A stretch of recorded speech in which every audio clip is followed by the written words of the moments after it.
Wise details. అసలు batch wise అంటే ఏంటంటే, ఈ బ్యాచ్ వైజ్ అనేది ఎక్కడ ఉపయోగపడుతుంది అంటే fertilizers shops, okay, medical stores, electrical goods, వాటికి ఈ బ్యాచ్ వైజ్ ఉపయోగపడుతుంది. ఎందుకు ఉపయోగపడుతుందంటే దీంట్లో మ్యానుఫ్యాక్చరింగ్ డేట్, ఎక్స్పైరీ డేట్ అనేది important.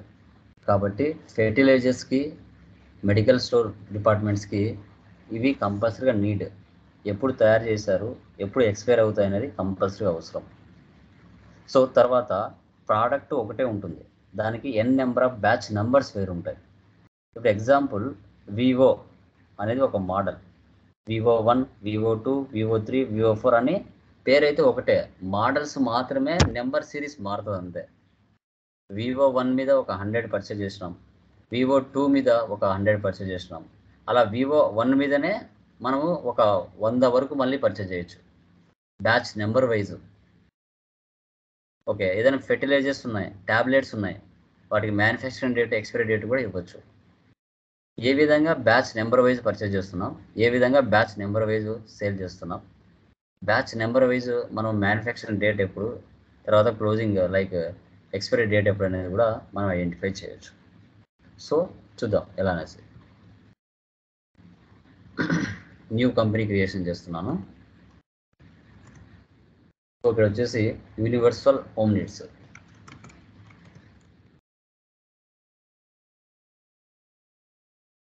Andhra Pradesh, control A save, first option వేసి పెట్టండి, bill wise no, maintain inventory, integrate accounts with inventory వేసి పెట్టండి. దాని కింద చూడండి ఎనేబుల్ బ్యాచెస్, మెయింటైన్ ఎస్, తర్వాత enable goods and services tax GST yes, enter. GST number, me company GST number ఏదైతే ఉందో అది ఇచ్చుకోండి.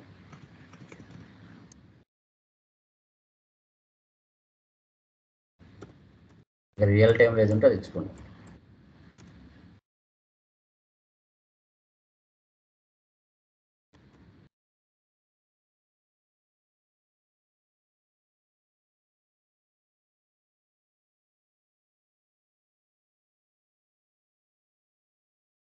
Next budgets, receipt, alt C, capital account,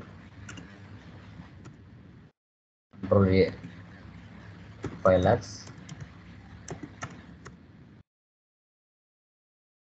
Next purchase, alt C,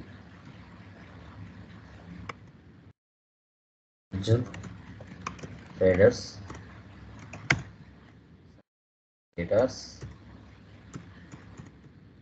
GST number ఇచ్చుకోండి.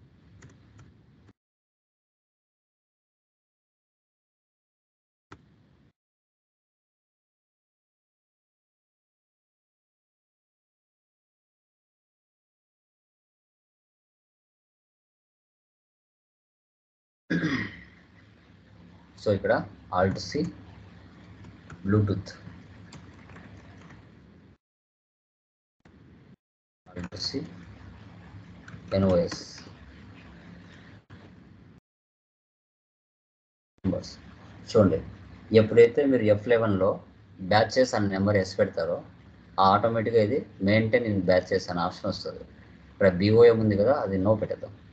F12లోకి వెళ్ళి ఇది no పెట్టేస్తే మనకు డిస్టర్బ్ చేయకుండా ఉంటుంది.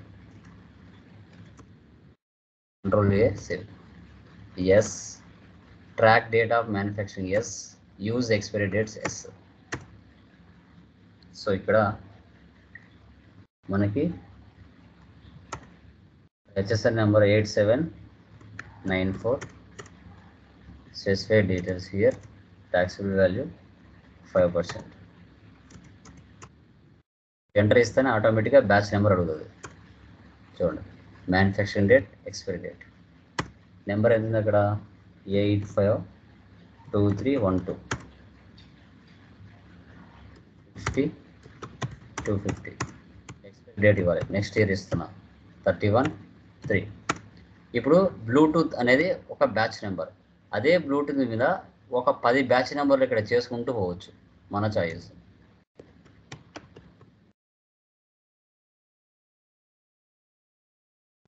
చూడండి, ఒక 10 బ్యాచ్ నెంబర్స్ ఇలాగే చేసుకుంటూ వెళ్ళొచ్చు. కానీ బ్యాచ్ నెంబర్స్ వేరు. చూడండి, అదే బ్లూటూత్ కింద 3 బ్యాచ్ నెంబర్లు క్రియేట్ చేసిన.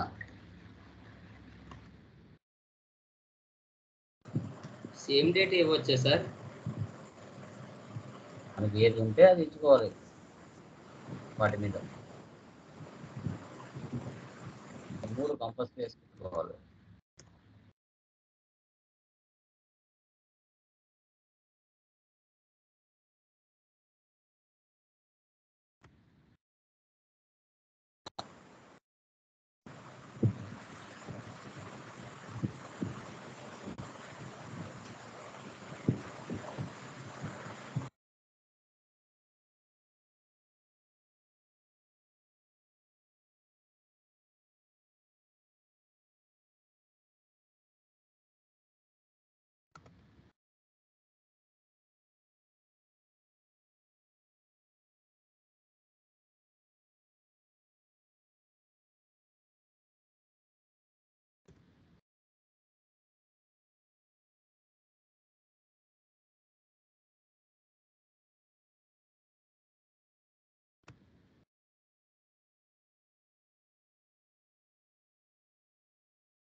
క్వాంటిటీ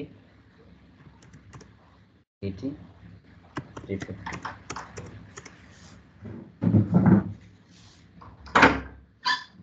రీఛార్జ్ కాదు, నేను అర్జెంట్ వేరే పెట్టుకోవాలా. ఒక్క నిమిషం గైస్.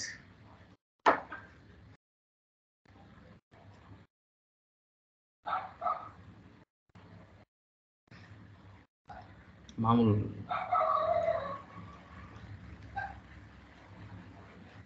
ఇందులో టైప్ చేయి, టైప్ చేయి, ఇందులో టైప్ చేయి.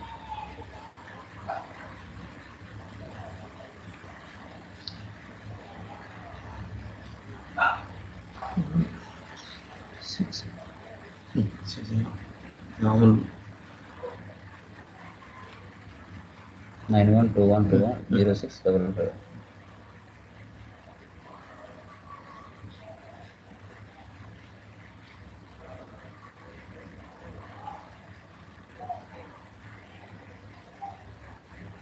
తర్వాత ఏంటి 912121 తర్వాత 0655. ఓకే, 179.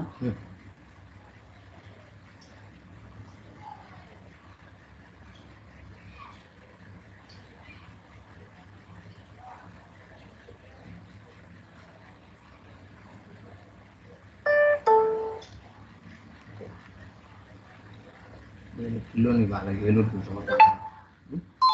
ఏదైనా అవసరం అయితే సాయం చేయాలి. సో ఇక్కడ చూడండి, సో లైక్ 80 35 ఇక్కడ వచ్చేసి లైక్ 31 వచ్చేసి Alt C short fan.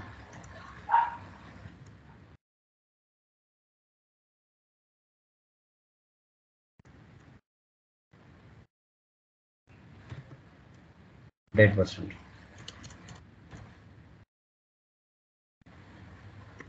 987455 20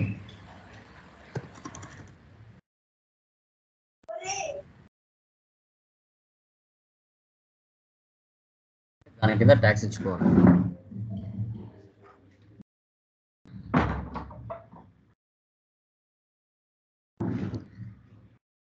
Alt C CGST duties and taxes GST Alt C GST duties and taxes GST.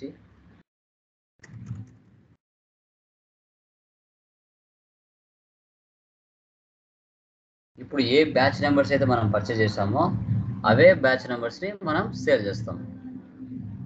Alt C. Person ఎవరు? కాంట్రాక్ట్స్.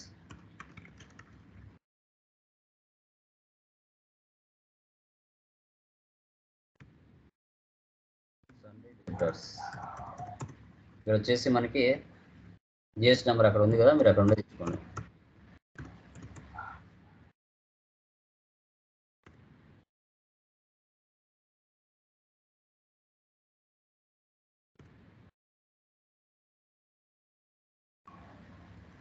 ఓకే, ఇప్పుడు క్రాంప్టన్ ఒకే బ్యాచ్ నెంబర్ ఉంది కాబట్టి ఒకే బ్యాచ్ నెంబర్ పర్చేజ్ చేసినాం, అదే batch number sale చేస్తున్నాం. So ఇక్కడ వచ్చేసి 50, 400. Next Usha fan, same అవే batch number. ఏ batch number purchase చేస్తావో అదే బ్యాచ్ నెంబర్ ఇవ్వాలండి.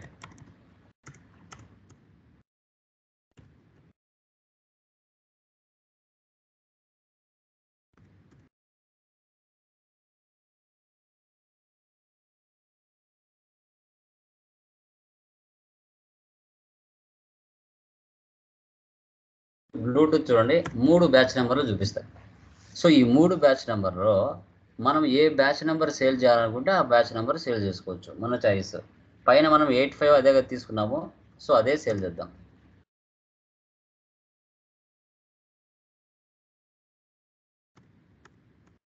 ట్యాక్స్ ఇవ్వాలి, CGST, HGST.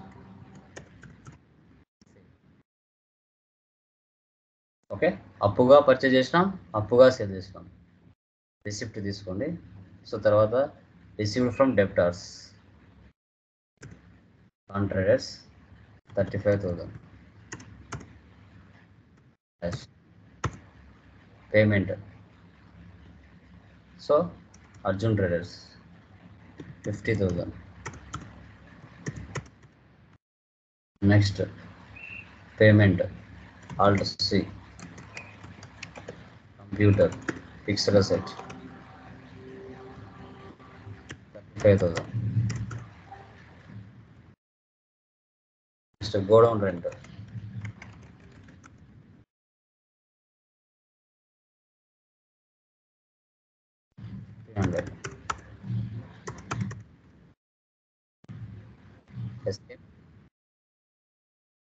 Loss, alt F1. So మనకి నెట్ ప్రాఫిట్ 11,250 వచ్చిందా? 11,250. ఎస్కేప్. చేసిన ట్రాన్సాక్షన్స్ అన్ని చూడాలంటే డే బుక్లో ఉంటాయి. సో తర్వాత స్టాక్ సమ్మరీ, ఇది as usual. Display more reports, statements of inventory, inventory books, batch. బ్లూటూత్లో 3 ఉన్నాయి, మనం ఏది పర్చేజ్ చేసి ఏది సేల్ చేసాం? 85, అది సెలెక్ట్ చేయండి. చూడండి, stock item, batch name, manufacturing date, expiry date. So voucher type, purchase, sales. Purchase 50 purchase చేసినాం, 15 సేల్ చేసాం, 35 క్లోజింగ్ బ్యాలెన్స్ ఉన్నాయి. సో అదే బ్యాచ్ నెంబర్లో సెకండ్ వన్ కూడా చూడవచ్చు, ఫస్ట్ వన్ కూడా 74. Just stock item, batch name, manufacturing date, expiry date. So only purchase చేసాం, sales చేయలేదు. సో అందుకని మనకి ఏంటి, ఇక్కడ సేల్ చేయలేదు కాబట్టి అలాగే క్లోజింగ్ బ్యాలెన్స్ మాత్రమే షో చేస్తుంది. బ్యాచ్ నెంబర్ ఇలాగా. బ్యాక్ వెళ్ళి క్రాంప్టన్ చూద్దాం. సో పర్చేజ్ 80 చేసాం, సేల్స్ 50 చేసాం, 30 క్లోజింగ్ బ్యాలెన్స్ ఉంది. Expiry date, manufacturing date, batch name ఈ విధంగా షో చేస్తుంది. ఓకే, క్లియర్ మా? నా సెకండ్ ప్రాబ్లం మీరే చేయాలి. ఈ ఫస్ట్ ప్రాబ్లం నేను చెప్పాను, బ్యాచ్ నెంబర్. నెక్స్ట్ వచ్చేసి మీకు ఎల్ఎంసి స్టోర్ మీరే చేయాలి. దాంట్లో కూడా బ్యాచ్ నెంబర్స్ ఉన్నాయి. అవే బ్యాచ్ నెంబర్స్ పర్చేజ్ చేస్తారు, అవే బ్యాచ్ నెంబర్స్ని సేల్ చేస్తారు. Okay, clear? ఏమైనా డౌట్స్ ఉన్నాయండి దాంట్లో? Okay sir. టెక్నికల్ పాయింట్స్ ఎంతవరకు చెప్పాం మనం? టెక్నికల్ పాయింట్స్ ఏమేమి చెప్పుకున్నామండి? బ్యాకప్ చెప్పారు.